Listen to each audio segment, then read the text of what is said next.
Estamos de volta. Agora o assunto é treinador. Seleção brasileira perdeu para a Argentina depois do Rafinha ter falado meio mundo. Tomou uma porrada da Argentina lá. Dorival caiu. E a pergunta é: demorou a cair? Tinha que cair. E se caiu, quem é que vem? Peu? Cara, pra mim, eu acho que Dorival. O problema hoje do Brasil é que a gente tira o Dorival e você olha pro mercado brasileiro e a gente fala: quem assume? Porque não tem ninguém, né, mano? A não ser os estranhos. O Abel Ferreira, né, que à vista de uma boa parte da imprensa era o nome mais cotado, né? Mas assim, eu acho que o Dorival fez acréscimo na seleção, né, mano? A seleção brasileira não vem jogando bem desde a da Copa América, né? Sem contar a cena tosca, né, do bobinho, da roda, onde ele fica de fora ali da disputa de pênalti. Mas assim, eu acho que o problema hoje da nossa seleção é a gente não consegue imprimir medo em ninguém, mano. Se o Brasil hoje joga contra o Jardim 2, a seleção brasileira consegue perder, mano. Isso é fato. Porra, E isso é fato. Porra. aqui na nossa live, a gente tem um maior adorador de das maiores problemáticas que foi a nossa seleção brasileira. Além do senhor Edinaldo, que montou uma eleição ali em 8 dias, num pré-Brasil e Argentina, com aquela declaração pífia do Rafinha, enfim. Um dos maiores percussores disso também foi o dinizismo, acredito eu, apesar de Júlio Almeida ser Eu um acho que grande defensor. A CBF ela demorou muito com a escolha do técnico para a seleção, porque você se insistiu com o Ramon, aí veio com o Fernando Diniz, dividindo Fluminense e seleção. Para mim também o Fernando Diniz também fez acréscimo da seleção. E a espera do Ancelotti que nunca vem, né? Então, assim, eu Mas acho não que vai. hoje o Brasil se classifica. Isso é fato. O Brasil se Não, mas classifica. também, se não se classificar, pelo amor de Deus. O problema é como a gente vai ter, como a gente vai chegar numa Copa do Mundo. E esse é o grande problema hoje da seleção brasileira. Bem, O... amigos, eu começo a sentir o cheiro de título. Porque todas as vezes que o Brasil foi campeão, passou esse sufoco. Quem não se lembra lá em 1993, Copa dos Estados Unidos? Foi 2002 94, também. mas nas eliminatórias a gente teve que ganhar do Uruguai no Maracanã, com o Bebeto fazendo gol de voleio, amigo. Quem não se lembra? Na última rodada, sempre foi assim. Mas o Fernando Diniz não tem nada a culpa disso. Por quê? Ah, Porque ele não. foi só um técnico. Não, ele foi um tapa-buraco. O Também presidente acho. tinha um acordo, né, que nunca existiu, com Carlo Ancelotti, e o Diniz veio para tapar o buraco. Então, assim, o Diniz não tem culpa Tá ligado nada naquela menina que disso. você fala que namora? Tá ligado naquela menina que você fala que namora, mas ela fala pros outros que não namoram você? Foi igual a CBF com o Ancelotti. O Ancelotti. A CBF achava que tinha um acordo com o Ancelotti. O Ancelotti, não tenho nada, eu tô aqui treinando real. Porra, pra E, que e o a Ante... seleção brasileira? Então, e o Porra. Ancelotti, o Real Madrid tem uma política de que o atleta, o dirigente, enfim, não pode pedir demissão. Se pedir demissão, fechou a porta pro resto da vida. Foi, por exemplo, o Cristiano Ronaldo, que pediu para sair e queriam que ele voltasse para fechar a carreira lá. Não voltou e não vai voltar. Já é batido o martelo disso. O Ancelotti não vai sair, o cara tá na Champions para mais um título, vai ganhar possivelmente alguma coisa na Espanha, ou Copa da Espanha, ou o O Campeonato cara tá no Espanhol. maior Campeonato clube espanhol do acho difícil. planeta. Exatamente, para ir para um lugar que não é. Ah, é a seleção que tem mais títulos, beleza. Eu sei fazer o bolo, eu tenho o melhor bolo, mas eu perco a receita, eu não sou a melhor confeitaria novamente. Então é isso que é a seleção brasileira. Ela é a melhor seleção do mundo, maior título, mais número de títulos, mas não tem o melhor plantel, não tem a melhor organização para isso. E ele vem para um lugar que é uma terra Pô, arrasada. você falou num ponto que eu ia falar. De quê? Hoje você olha para a última convocação do Brasil, pô, você olha ali para mim 10 jogadores que não têm a mínima condição de vestir a camisa da seleção. Então, e aí você tem isso que você falou, você tem o seu melhor jogador, para muitos ali, que é o Neymar, machucado e de verdade, nem aí para futebol. De verdade, nem para Neymar já é futebol. aposentado, tá, galera? Só falta ele entrar no NSS. Ele Tá? joga se ele quiser, ele tem potencial ainda, mas de fato parece que não quer. Então você tem esse seu melhor jogador. Você tem um camisa 10, que é o Rafinha, que é mais apagado do que uma vela quando você assopra durante o jogo. Você tem que é um jogador que não fez nada, mas também acha que é o Deus. Tem o O Vinícius 10 Júnior. não é o Rodrigo? É o Rodrigo. Não foi o que eu falei? Você falou Rafinha. Você Não, falou é. Rafinha. É o Rodrigo. Ah, então apagado que você dá o nome do Candango. E olha que é meu xará, só que ele tem Y. Também, Rodrigo também é outro também, que, pô, não tá Então, jogando nada na seleção. O Rodrigo é o camisa 10 que tá ali apagado, mais do que vela quando você assopra. E tá ali só tampando o buraco pro Neymar quando voltar e pegar 10. Ponto. O Rafinha é o cara que bosteja muito, pouco faz. O Vinícius Júnior bota uma expectativa em cima dele pra ele ser o cara que resolve, mas ele não vai ser o cara que resolve. Não é o estilo dele. Pra ele resolver, tem que chegar ali pra ele mais desenhado, coisa que não tem. A gente não tem sistema defensivo bom, a gente tem o Marquinhos que acha que é atacante. Então, assim, a gente tem várias problemáticas dentro daquilo.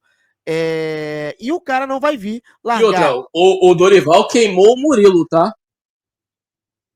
Não sei se quem. Que o Murilo tava fazendo fez uma boa Premier League, jogou muito bem lá no Nottingham.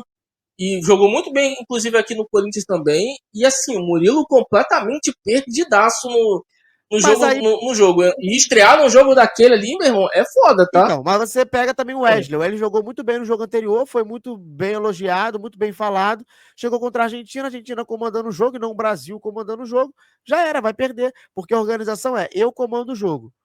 Quando o adversário vem comandar, que foi o que a Argentina fez, veio pressionando, não deixava o Brasil respirar, a Argentina usou ali quase que uma lei do futsal dos 5 segundos. Começou o jogo, tenho 5 segundos para roubar a bola. Independente do que eu faça, eu tenho que roubar essa bola. E foi, você vê a Argentina pressionando o tempo inteiro, fazendo um gol, continuando pressionando. O Brasil fez um gol ali cagado e fedido ao extremo e não conseguiu comandar o jogo, não conseguiu organizar a partida. Feliz foi o Brasil não entrou em campo, né? Sim, feliz foi o Alisson que não jogou. Que continuou naquela vertente de o seu melhor goleiro do Brasil no momento. Tá bom, e agora eu vou dizer mais uma coisa, hein? Jorge Jesus, pra mim, não é também a solução, não. Tá? Também não mais é, forte. Não acho que vai ser o nome que vai chegar pra resolver e fazer um Talvez, eu acho que ele consiga. O problema hoje da seleção brasileira é que você não consegue convocar quem realmente merece. E isso tá desde 2006. Porque em 2006 a gente teve aquela festa na Alemanha. Aquela festa na Alemanha que o Brasil chegou pra jogar contra a França. Porra, nas quartas de final, o Roberto Carlos ajeitando a meia, mano. Na cobrança de falta. Mas, Júlio, você falou do Jorge Jesus. Beleza. Uhum. O Jorge Jesus chegando, eu acho que dá uma virada de várias questões. Primeiro que é uma nova filosofia, que é o que precisa. O Brasil tá zero filosofia de futebol. O Brasil não tem. O Brasil é um bando em campo. Ficou com um bando com o Diniz. O Brasil não tem padrão tático, já começa aí. Só que, por exemplo, o Brasil tem um bando com o Dorival. Esse bando com o Dorival, acontece algum jogo ali, de vez em quando o Brasil ganha. Tinha um bando com o Diniz. Só que a filosofia do Diniz que ele queria impor não funcionava. E o bando não ganhava jogo. Sim. Então, talvez algo mais explosivo do Jorge Jesus, com uma nova filosofia, talvez barrando algumas pessoas, porque ele não vai vir com a vertente do tem que convocar, tem que porra nenhuma. Tem que eu saber o que eu quero fazer. E você falou do Jorge Jesus, mas quem seria talvez no lugar dele? Eu acho que tem outros técnicos aí.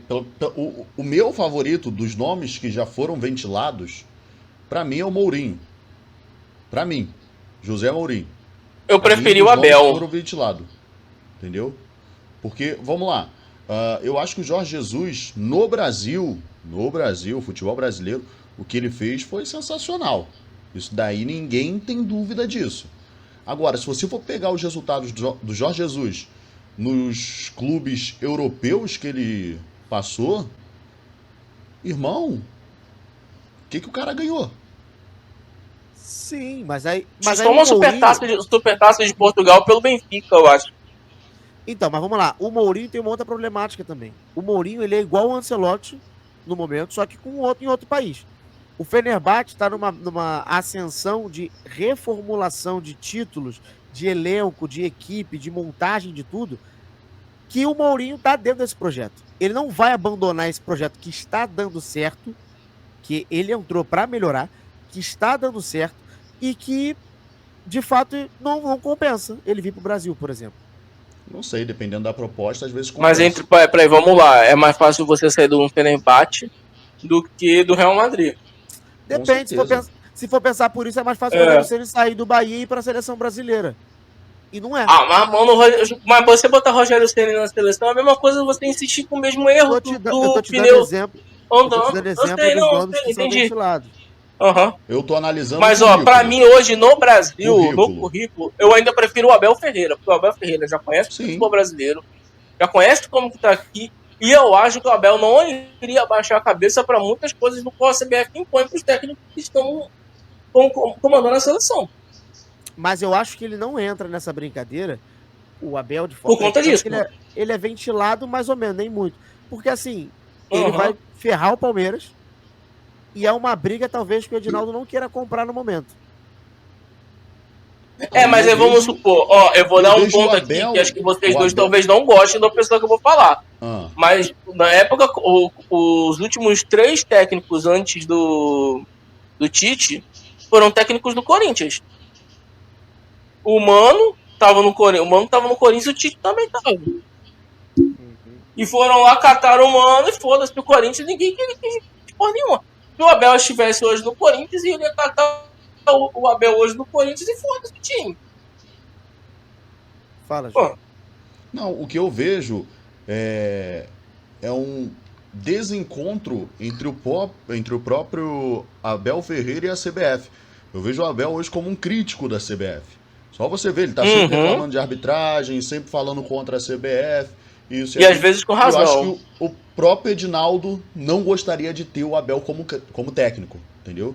Então eu vejo dessa forma. Independente de sendo Palmeiras ou não, se ele estivesse no Corinthians e tendo a mesma atitude, eu vejo que ele também não entraria nessa listagem, nessa ventilação da própria CBF. Mas dentre os nomes ventilados, acho que, para mim, o que teria o melhor currículo para assumir a seleção brasileira seria o Mourinho. Acho que o Jorge Jesus fez um trabalho sensacional no Brasil e é só isso, entendeu? Aí, aqui no Brasil, o futebol mais ou menos ele fez um bom trabalho.